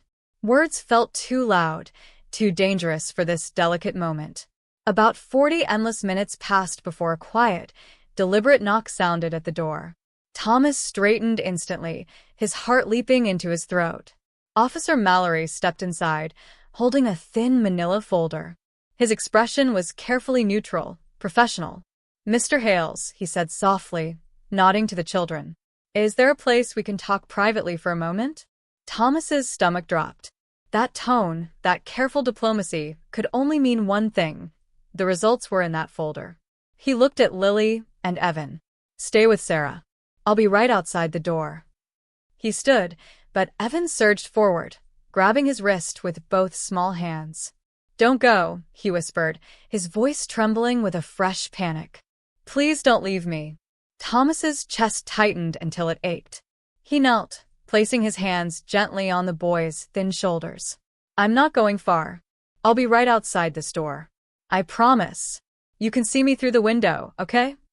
Evan looked into his eyes, searching for any hint of a lie, desperate for proof that the world wouldn't crack open beneath him again. Finally, with a small, shaky breath that was more of a sob, he nodded. "Okay." Lily moved beside him, slipping her hand into his. "We'll stay together," she whispered, a tiny general marshalling her troops. Thomas waited until Evan's desperate grip loosened, then stepped out into the hall. Mallory closed the door softly behind them. "Let's talk over here," the officer said, gesturing toward a quiet alcove near a water cooler. Thomas followed, though his legs felt unsteady, as if each step carried the weight of his entire future. Mallory held the folder in both hands. The hospital expedited the test. Thomas swallowed, his mouth suddenly dry. The officer opened the folder. Inside were 2 printed sheets covered in barcodes, genetic markers, and a simple, bold summary line at the bottom. Mallory didn't make him wait. "Thomas," Mallory exhaled, his own professional calm softening into something like reverence. "The boy, Evan, is your biological son." Time stopped. Through the glass windows, the courtyard trees swayed gently in a bitter wind. A nurse walked by, pushing a cart of linens. Somewhere down the hall, a phone rang with a shrill, cheerful tone. But none of it reached Thomas. He stared at Mallory, the words echoing through him, through every cell, every memory, every dream he'd buried. "My son," Thomas whispered, the words a prayer made flesh. "Yes," Mallory said softly. "There's a 99.98% match. It's definitive." Thomas pressed a hand over his mouth as a trembling, ragged breath escaped him. For 2 years, he had lived with a hollow, screaming space inside him, a void carved by loss, by guilt, by dreams cut brutally short, by memories he couldn't touch without breaking into a million pieces. And now that void filled so suddenly, so violently, with a joy so sharp and pure it bordered on physical pain. Mallory continued, his voice seeming to come from far away. "We'll need to update the case report and file a recovery notice with the state. There may also be follow-up investigations into how they ended up living under the bridge, what resources Sarah had access to, whether there was any criminal." Thomas lifted a hand, gentle but firm, cutting him off. "Later. All of that can come later." He looked up, his eyes bright with a fire Mallory hadn't seen until that moment, the fire of a father who has just been given back the world. "Right now, I just want to go back to my children." Mallory nodded, a look of deep respect in his eyes. "Of course." Thomas took the folder, his hands trembling not with weakness now, but with a surging, powerful adrenaline. He held it against his chest for a moment, just to feel its weight, to confirm it was real, to let the truth sink in. He didn't rush. He forced himself to breathe, slow and steady, as he walked back toward room 4. But when he reached the doorway and saw them, Lily leaning over the bed talking softly to Sarah, Evan resting against her arm. His knees nearly gave out. He stepped inside. Lily looked up. "Daddy, what did they say?" Thomas knelt beside her, brushing her cheek with a touch full of awe. "Sweetheart, we were right to hope." Then he turned to Evan. The boy stared at him, eyes uncertain, wide, braced for bad news, for another loss, for the floor to disappear. Thomas took a slow, deep breath, the most important breath of his life. "Evan," he said softly, his voice cracking with the weight of love. "I have something very important to tell you." The boy's hand tightened around the blanket, his knuckles white. "You are not alone," Thomas whispered. Evan blinked, confusion washing over his small face. "What do you mean?" Thomas reached out, cupping the side of the boy's head with extraordinary tenderness. His palm trembled against Evan's soft hair. "You have a daddy," he whispered, each word a precious gift. "You've always had a daddy." Evan froze completely. His eyes filled so quickly with tears it shattered something ancient and broken inside Thomas. You're my?" "Yes," Thomas said, his voice shaking with the force of his emotion. "I'm your dad." The sob that came out of Evan was so sudden, so forceful, it sounded like a dam bursting deep inside his small soul. He threw himself against Thomas, tiny arms wrapping around his neck with a desperate, clinging strength. Thomas caught him, pulling the boy into his chest, one hand cradling the back of Evan's head, the other wrapping tight around his small, shaking shoulders. Evan cried into his shirt, loud, raw, heartbreaking sobs that shook his whole thin frame. Thomas held him tighter than he had ever held anything, tighter than fear, tighter than grief, tighter than the dark, lonely years that had separated them. "It's okay," Thomas whispered into Evan's hair, his own tears falling freely now. "It's okay. I've got you. I'm here. I'm here." Lily wiped her tears with her sleeve, smiling through her own sobs as she leaned into the embrace, wrapping her small arms around both father and brother. For the first time in 2 years, Thomas felt whole. Broken pieces clicking into place. Lost time beginning, slowly, to heal. Darkness lifting just enough to let a glorious, blinding light pour through. Their family, a family torn apart by tragedy, scattered by cruel fate, and stitched back together by a cupcake, a snowy night, and a little girl's kind heart, was finally, miraculously, together. And as Thomas held both children close, his forehead pressed to Evan's small temple, he whispered the promise he intended to keep for the rest of his life, a vow etched into his very bones. No more fear. No more cold nights. No more losing each other. I've got you now, and I'm never, ever letting go.